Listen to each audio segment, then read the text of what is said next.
Ô Zé, você não acha que o nosso Fernando Diniz, enfim, um cara que se pretende de vanguarda no futebol, um cara que se pretende modernizador, se perde ao passar pano para covardia, cafajestagem e tudo mais que você quiser? Não vou nem fazer menção ao bolsonarismo de Felipe Melo. O Diniz está meio perdido, né? Ele tenta se explicar, não consegue. Isso em relação ao time dentro de campo e atitudes de jogadores fora de campo. É um momento muito ruim, tem que lembrar que ele passou pela seleção brasileira. Ele passou pela seleção brasileira e foi um fiasco. Então aquele dinizismo, aquele Diniz que ia modernizar o futebol brasileiro, que dava boas declarações, que fazia o Fluminense jogar de uma maneira supostamente moderna, foi aos poucos indo por água abaixo. E a situação do Diniz, por mais que ele seja formado em psicologia, sei lá o quê, há demonstrações, porque ele na beira do campo é um negócio horroroso. Ele cita a violência. O que ele fez com o Tietê ficou marcado. Né? Ficou marcado. Então ele passar pano para o Felipe Melo também já ficou marcado. O Fluminense, dependendo da rodada de amanhã, pode ser o último colocado. É uma situação muito estranha.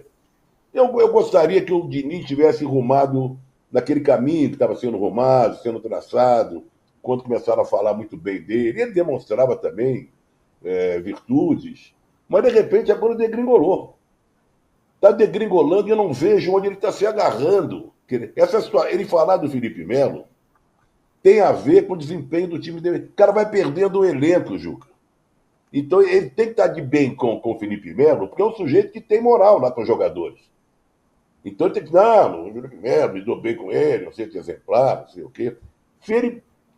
A primeira relação de jogador e técnico é uma coisa muito complicada. Quero voltar só, você falou do Antônio. Será que os jogadores estão jogando pelo Antônio ou estão jogando por eles mesmos? Pela sobrevivência deles? Será que o Antônio já ganhou a maioria dos jogadores que não querem que ele saia, ou os jogadores, vendo a crise toda que está instalada, vamos jogar aqui, vamos jogar pelo Antônio, pelo Corinthians, nossa camisa, por nós, pela minha família, não sei o que e tal. Então eu fico decepcionado com o Diniz, que poderia ser um elemento novo na história do futebol brasileiro. E está se comportando como um velho, sabe? Um velho estranho, porque ele é novo. O velho estranho sendo novo. Está estranho. Em relação não é um caso isolado, né? Não é um caso isolado, ó.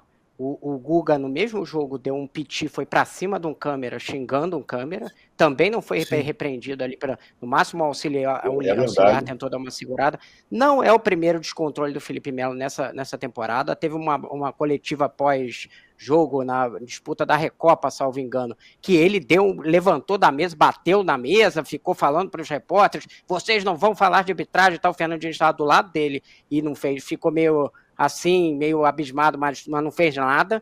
E, como disse o Trajano, o Fernando Diniz tem dado demonstrações de descontrole também fora de campo. Então, isso aí, você olha para o lado, seu chefe está completamente fora da casinha, né, gritando com o árbitro e tal, não sei o quê, como é que ele vai dizer para você, não, fica calmo aqui, ó, eu que me descontrolo aqui. Você vai criando um ambiente de descontrole e que realmente não combina com tudo que é o Fernando Diniz fora de campo, que ele tem um discurso de melhorar as pessoas e que, por tudo que os jogadores já falaram até agora, de fato, ele representa uma melhoria para os jogadores, ajuda eles fora de campo a se tornarem pessoas melhores e tal, não sei o quê, mas não dá para isso, em campo, ser um mundo à parte. A gente já falou zilhões de vezes que o futebol não é um mundo à parte. Então, você tem que ter algum mínimo ali de criar alguma espécie de comportamento mais controlado. E não dá para aceitar isso que o Felipe Melo vem fazendo rotineiramente e olhar para o lado. O Diniz disse que não viu, né? Ele estava quase do lado, de costas, é fato, e aí ele vira na hora que tem a agressão. Mas, pô, dava para ele saber depois o que aconteceu, né? E foi uma agressão covarde. O garoto tava, eu nem sei se é tão garoto assim, mas enfim, tava andando ali, nem olhou pro banco do Fluminense, não tava provocando ninguém. mesmo que estivesse provocando, mas nem estava olhando e tomou um empurrão nas costas. Então, olha aqui, minha gente. Pelo amor de Deus, dê o seu joinha. ó, É isso. tô pedindo aqui, senão seremos todos, vamos passar a régua na Em gente. homenagem ao Essa Chico Segunda Buarque, versão da Marília Ruiz. aos É o 80 Chico. anos do Chico. Esse presente para o Chico. O Chico vê, está lá em Paris hoje vendo o cartão vermelho, essa hora lá, 5 horas da frente, ele está vendo. Então dê o joinha para nós. Que custa apertar aí esse botão? Aliás, faço Juca, A gente falando mal do Fluminense aqui, hein, Juca? Não, viva! Sou tricolor de coração, sou do clube Juca, tantas falando vezes campeão. você vai lembrar, você falou que ele está lá na França, nós já fizemos uma mesa redonda histórica lá na Copa da França. Cartão verde. Né? Cartão verde. Com você, o Real Júnior, o saudoso Real, Sebastião Salgado, Tostão e Chico Buarque. É mole ou que mais? Brincadeira. Né? Olha só. Vamos falar disso então? Vamos falar de cultura. Vamos falar.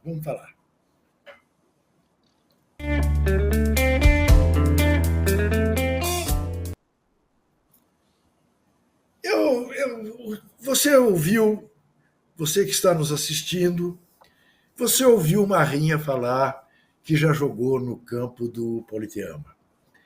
Eu, na hora, ia dizer que não era bem assim, mas como ele disse que quando ele era criança ele jogou, eu deixei passar.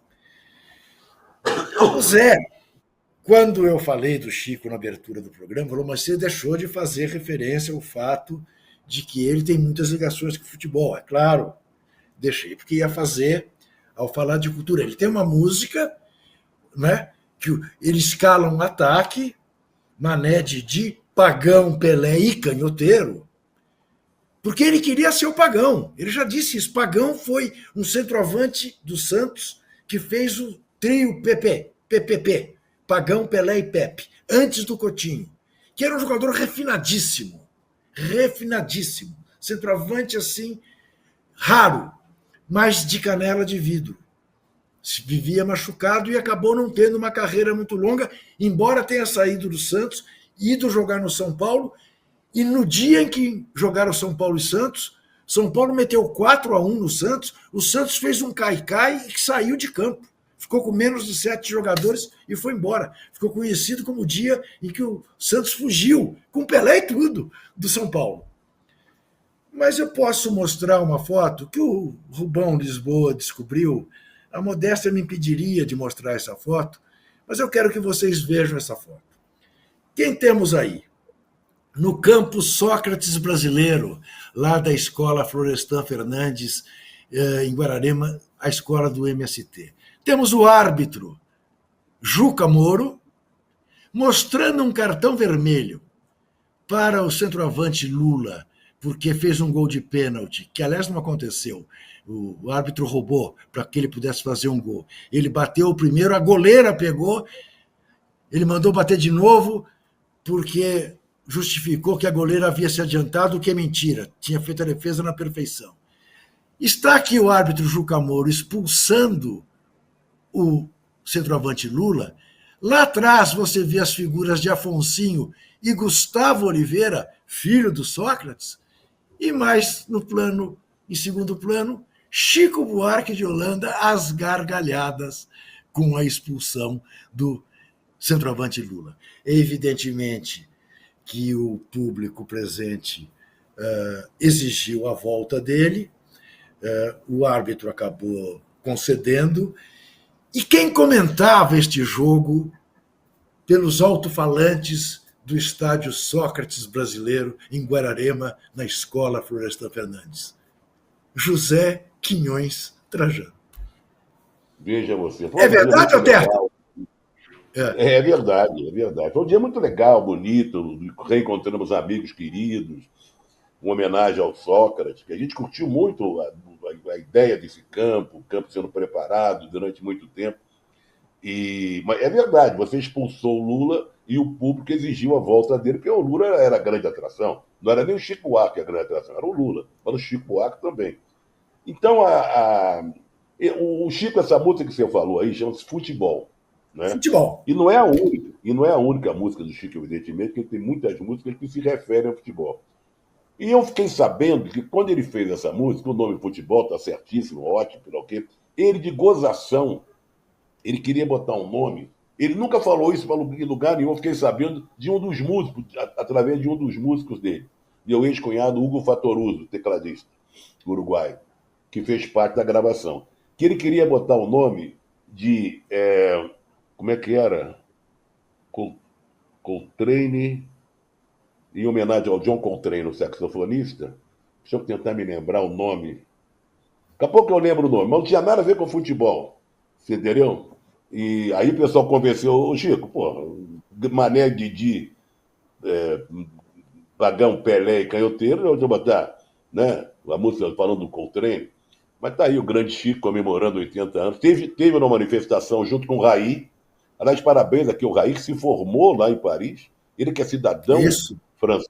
Pós, Nós vamos manifestar aqui, pós-doutor. aproveitar, manifestar a nossa também alegria de ver jogadores de futebol se manifestando, como Vamos falar Mbappé, disso. como o Vamos falar disso. Thuram, Dembélé, né? E o próprio Thierry Henry, ontem também deu entrevista, que também foi sensacional, em relação às eleições de Vamos falar 7 de disso. julho. Né? Vamos falar disso. Muito bem. Então, o Chico faz 80 amanhã. Chico, que ganhou, entre outras coisas, o maior prêmio da literatura de língua portuguesa, que é o Prêmio Luiz de Camões, faz esses 80. Isto tudo torna o jogo do Marrinha, criança lá no Poletama, uma coisa absolutamente menor, de menor, de menor. Porque eu tenho mais outra. Eu joguei um jogo de futebol com o Chico no Recife pela campanha de Miguel Arraes em 1982. Tenho foto também. Não vou mostrar para não parecer muita máscara. Mas quero ler aqui 2 comentários. Um do Wagner Castro. Obviamente o Dudu é o único derrotado moral nessa história. Como dão tiro no pé e no peito os craques brasileiros. Só nos últimos meses, Gabigol, Paquetá e Dudu. Excesso de futebol e falta de educação. Este, o nosso Wagner Castro. O Igor Heleno diz, e pensar que o Estevão foi vendido por quase o mesmo valor que o Cruzeiro, que era o time que ele jogava na base, quer dizer, que o Estevão foi vendido quase pelo mesmo valor que o Cruzeiro foi comprado. Estevão que jogava na base do Cruzeiro. O que uma administração ruim pode fazer, diz o Igor Heleno, e diz com toda a razão. Muito bem, mas ainda falando de cultura, o Marrinha tem bastidores do famoso seriado O Cara, sobre Romário. Conte-nos, Marrinha. Então, Juca, eu tive semana passada tomando um café com o Bruno Maia, né, o diretor que a gente citou aqui. Ele mandou, inclusive, um abraço para você, falou que gosta muito de você, enfim, depois que ia ver no programa as coisas que a gente tinha comentado do programa. E aí eu fui perguntar como é que foi o bastidor dele arrumar as entrevistas ali com alguns figuras mais difíceis, né? Guardiola, Baggio, né? Sabe que são essas figuras internacionais são difíceis. E ele contou umas histórias legais que o Romário atuou meio como produtor. Então, quando ele tinha uma dificuldade, o que ele fazia? Arrumava o telefone ali, de todos os jeitos, o telefone da pessoa ou do empresário direto, sabendo que ia chegar, e pedia para o Romário mandar um vídeo.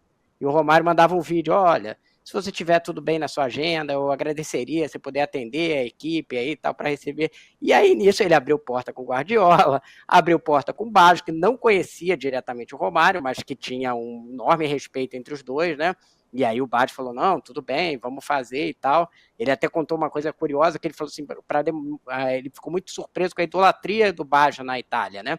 Que é um fato, e que a equipe que foi com ele, que era a equipe italiana contratada, equipe técnica, quando ele chegou, descobriram que estava indo no Baggio, o pessoal começou a entrar em êxtase dentro da van, começou a, enfim, manifestações emocionadas. Ele falou assim, nossa, ficou ali até... E o Baggio vai muito bem no documentário, né? Ele faz comentários muito legais, tanto aquela coisa que a gente já falou do Taffarel, quanto a coisa dele falar sobre a derrota. Ele tem uma aceitação da derrota. Eu estava até conversando isso com o Bruno.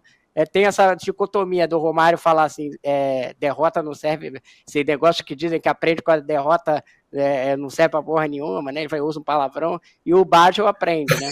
E aí, e é uma história que é emblemática, que ele conta, é com o Ronaldo, que ele percebeu ali que tinha alguma coisa entre os dois, que ele não estava uma relação muito boa. Mas ele vai no Ronaldo sem ser pelo Romário, vai direto no Ronaldo. E o Ronaldo, a entrevista que ele dá sobre o Romário é muito elogiosa, né? Ele fala que imitava o Romário, que queria ter o mesmo assessor, que queria ter o mesmo fisioterapeuta, que o Romário foi a inspiração dele. Você vê, se você pegar todas as entrevistas, talvez a que seja mais rasgação de seda seja a do Ronaldo. E aí o Bruno disse que ligou pro Romário e falou assim, olha, ele não só deu entrevista, como ele falou isso e isso. Aí o Romário falou assim, é? Oh, do caralho. E aí, segundo o Bruno, eles voltam a se falar. A partir daí, o Romário também já deu um depoimento no documentário do Ronaldo. Então, a série acabou servindo para aproximar, digamos assim, essas duas estrelas brasileiras aí, por causa dessa relação carinhosa aí que aparece na série.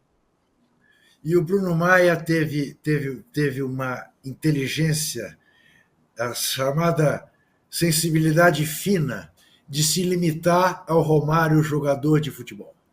Né? Então, não tem o que pôr nem tirar. Né? É aquilo mesmo.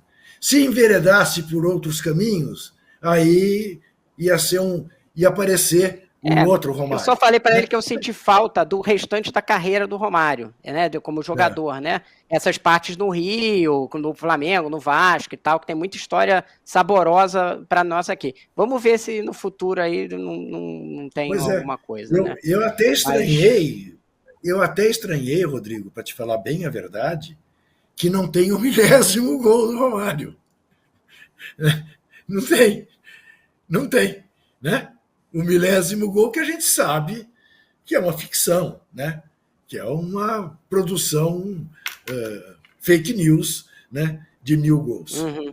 Mas vamos botar. Mas a série foi tão bem que vamos torcer para ver se não fazem aí mais uma, digamos Vamos ver se tem uma segunda, uma 7º, 8º, 9º, 10º capítulo.